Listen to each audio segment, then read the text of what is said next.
Cambodia has the most relaxed visa situation in Southeast Asia, but there is one decision, a $5 decision, that most people get wrong at the airport.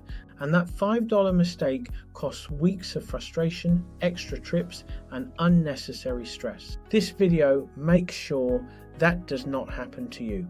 In this video, I'll walk you through the entire Cambodia visa situation from the moment you land to long-term legal residency, visa types, extensions, work permit, what documents to carry, and at the end I'll tell you exactly who I use to handle all of this, so you never have to stress about the paperwork yourself. Quick disclaimer before we start. I'm not a lawyer, I'm not a visa consultant. What I'm sharing here is my own personal experience living in Cambodia on a business visa with a work permit. I know this can feel confusing, and that is exactly why I'm covering it now, so you understand the landscape before you arrive. And at the end of this video, I'll recommend the agency that handles my visa. And if you want the full checklist version of everything in this video, visa, documents, arrival prep, it is all in the free Bootstrapper guide. Link is in the description. Download it and follow along. If you're building a life in Southeast Asia from scratch, subscribe and hit the bell. I cover the real practical side of expat life in Cambodia every week. When you arrive in Cambodia, you have two options for entry. Option 1 is visa on arrival. You fill out a form at the airport, pay the fee, and get your stamp. Done. Most nationalities qualify. It is simple. It works. Option 2 is the e-visa. You apply online before you travel, get your approval by email, present it at the border. Good if you want everything sorted before you board the plane. Both work. Both are legitimate. The e-visa saves time at the counter. Neither one is significantly better than the other for entry itself. But here is where the decision that actually matters happens. And it is not about how you apply. It is about which visa type you choose. When you arrive, you'll be asked which visa type you want. Tourist visa, $30. Ordinary business visa, $35. $5. Always get the business visa. Here is why. Both are valid for 30 days on arrival. But what happens after those 30 days is completely different. The tourist visa is difficult to extend. Changing from a tourist visa to a business visa after you've already entered, it is possible, but it is a bureaucratic headache. Extra trips, extra time, extra cost. The ordinary business visa, on the other hand, can be extended. First for 1 month, then for longer periods up to 3, 6 or 12 months as a long stay business visa extension. This is the foundation of how most expats and digital nomads legally stay in Cambodia long term. $5 at the airport. That is the entire cost of making this right from the beginning. If someone at the counter tries to talk you into the tourist visa because it is cheaper, politely decline. You know better. Your ordinary business visa gives you 30 days on arrival. After that, you extend. After the first 30 days, you can apply for a longer term business visa extension. Ask for 1 year. This is what most long-term expats in Cambodia use. It is renewable. It gives you stability. Here is the part that makes Cambodia genuinely special. You do not leave the country to renew. No visa runs, no border hops. You handle it from inside Cambodia. Your visa agent processes the extension and you get your passport back stamped. That alone is worth the move. stability without the stress. If you're staying in Cambodia long term and running a business or working even online, you'll need a work permit in addition to your business visa. This is the combination I'm on: ordinary business visa, extended annually, plus a work permit. The work permit is issued by the Ministry of Labour. It is what makes your situation fully legal. Without it, you are in a grey area. I chose not to be in one. Your visa agency handles this too. It is not something you navigate yourself. The visa is valid until a certain date, but the work permit is valid for a calendar year, for example 2026. Most people are confused by this, but don't let it stop you. Let me give you the real numbers. As of 2026, here is what this actually costs. Your ordinary business visa on arrival, $35. Your 1 year business visa extension, $320. That breaks down as $295 for the visa itself, plus an additional fee if you do not have a registered company. Your work permit for the full calendar year, $230. Add that up, $550 a year. That is less than $50 a month to be completely above board. Let that number land. $550. That is your annual visa cost. That is it. Quick disclaimer, fees do change. Always confirm with your agency. One important note: if you are a retiree, the work permit requirement likely does not apply to you. Different rules, different path. Retirees, speak to your agency about your specific situation. Quick question before we continue.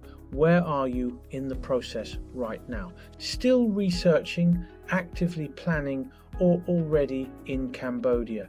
Tell me in the comments. One word is enough. I read every single one. Let me talk about documents. This is where a lot of people are either over-prepared with unnecessary things or dangerously under-prepared. What you need physically: passport, valid for at least 6 months, non-negotiable. If your passport expires in less than 6 months, sort that before you travel. Do not assume it will be fine. It will not be fine. A return ticket or a one-way ticket plus proof of onward travel. Cambodia immigration wants to see that you have a departure plan. A one-way ticket is fine, but have your onward travel booked. This one catches people off guard. Cambodia requires you to complete an arrival card before you fly, not at the border, before you board the plane. The form opens online 3 days before departure, not a day earlier. Fill it out as soon as that window opens. It takes 5 minutes. The link is in the description. Your airline checks for it at check-in. If you do not have it, you may not be allowed to board. Now, beyond the physical documents, set up a digital vault. Scan everything: passport photo page, visa approval, travel insurance. Store copies in a secure cloud folder. I also recommend a password manager, non-optional in 2026, and a VPN. Public Wi-Fi in cafes and co-working spaces is your daily reality here. A VPN is basic hygiene, not a luxury. Overstaying your visa in Cambodia is expensive. The current fine is $10 per day over your expiry date. That adds up fast if you're not paying attention. Overstay long enough and you can be barred. This is entirely avoidable. You know your expiry date. Your agency tracks it. There is no reason for this to happen. But if it does, go directly to your visa agency before you attempt to exit. For those thinking longer term, Cambodia does have a permanent residency pathway. Requirements can change, but it exists. There is also the CM2H program, a long stay residency option. For most digital nomads in year one, the annual business visa extension is all you need. But it is good to know the longer road is there. If you have a long-term vision, Cambodia is for you. Let me bring everything together. Step 1, sort your flight, either a return ticket or a one-way ticket plus proof of onward travel. Step 2, choose visa type E, ordinary business visa, every time. Step 3, the Cambodia Arrival Card. The form opens online 3 days before your departure. Your airline checks for it at check-in. No arrival card, no boarding. Link is in the description. Step 4, after 30 days, extend to a 1-year business visa. $320 total. Your agency handles this. You get your passport back with the stamp. Done. Step 5, apply for your work permit. $230. Step 6, confirmation of stay. This is optional, but some immigration officers ask for it. I had my first 30-day accommodation booking printed and ready. They didn't ask, but play it safe. And a bonus step: do not sign a long rental agreement in your first months. No 1-year leases until you know exactly where you want to be. You will see on the ground what feels right. I want to be direct about this. I've heard horror stories. Expats who tried to handle their own paperwork, wrong visa type stamped, missed extension deadline. One person lost their passport, gone. These are real situations, and none of them happen when you use a proper visa agency. I always recommend an agency, not because it is impossible, but because it is simply not worth the risk. I used an agency. They've handled my business visa and work permit from the beginning. Reliable, professional. They know exactly what the current rules are, so you do not have to. Link is in the description below. Hand them your passport. Tell them your situation and what you want. Let them do their job and tell them you're from this video. They will love you. I don't get commission, just genuinely feel they were amazing. Everything we covered today, visa types, extensions, documents checklist, digital vault setup, the full price breakdown, it is all in the free Bootstrapper guide. One document in order. Link is in the description. Download it, it is free. Visa is sorted. Next question is money. How much do you actually need to start? That is the next video in this playlist. Watch it now. Hello, I'm going for my visa extension now. Ticket, and yeah, see how it goes. So I'm just arrived to EZ2 and I will extend my visa here.